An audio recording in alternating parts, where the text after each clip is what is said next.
চিরনিদ্রায় শায়িত হলেন দেওয়ানগঞ্জ বাজারের ব্যবসায়ী মরহুম আব্দুল জলিল সাহেব।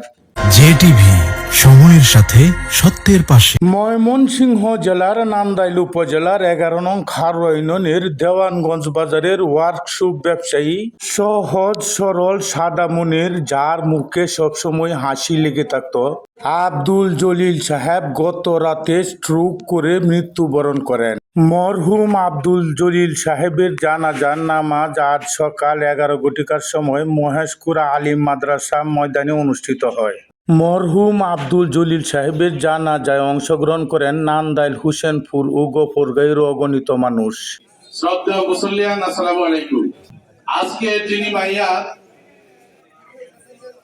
গতকালকে আমরা পারিবারিকভাবে তার বাড়িতে বসছিলাম একটা ছোটখাটো দরবারের জন্য। এটা শেষ করে বাজারে আসলাম। আসার পরে আমি আর আমার যারা ভাই মজদু ভাই চা খাইতেছি, তখন সে আসলো। আমি বললাম, জলিল একটা চা খা। একসাথে আমি বলছি তুই ভিতরে জায়গা, আমি চলে যাই। আমরা বাইরে দাঁড়ায় চা খাইলাম, আর সে ভিতরে বৈশা চা খাইলো। এই তার শেষ। আমি তাকে ডেকে আনলাম চা খাওয়ার জন্য। সুস্থ মানুষ। রাত্রে 10টার সময় খবর পেলাম সে মারা গেছে। তার ঘরে বসার জন্য সে আমাকে চেয়ার টেবিল যা কিছু লাগে সে সব কিছু আমাকে অ্যারেঞ্জ করে দিছে, এবং এত হৃদ্রতার ভাব ছিল তার। ওনার গ্রামের বাইরে যদি কারোর সাথে ওনার সর্বশেষ কথা হয়ে থাকে, সেটা আমার সাথে হয়েছে।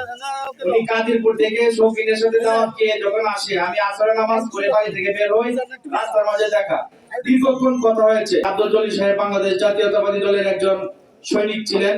তাই আমার নেতা, আজকে বাংলাদেশ জাতীয়তাবাদী দলের নান্দাইল থেকে মনোনীত এমপি এবং বাংলাদেশ তথ্য সম্প্রচার প্রতিমন্ত্রী জনাব ইয়াসের খান চৌধুরী সাহেব, উনি তার শোকবার্তা পাঠিয়েছেন। ওনার পক্ষ থেকে আমরা এই যে বাংলাদেশ জাতীয়তাবাদী দলের একজন সৈনিককে শোকবার্তা জানাতে এসেছি। দোয়া করা ছাড়া আর কোনো রাস্তা নাই। আপনি যাকে ক্ষমা করবেন, আল্লাহ আপনাকে ক্ষমা করবেন। দলিলে চলে যাওয়া আর বয়স হয় না, আসলে এই আমাদের শিক্ষা নিতে হবে। আসলে মারা যাওয়ার আর কোনো বয়স নেই। অনেক ভালোবাসতাম, মহব্বত করতেন।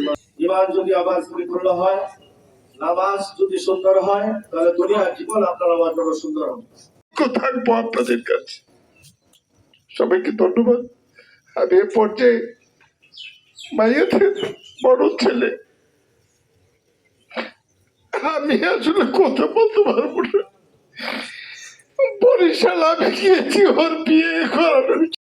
সবাই আমার বাবার জন্য দোয়া করবেন। চলাফেরায় যদি কোনো ভুল ত্রুটি থেকে থাকে, তাহলে দয়া করে আমার বাবারে মাফ করে দিবেন। আর যদি কোনো টাকা পয়সা পান, আমাকে জানাবেন।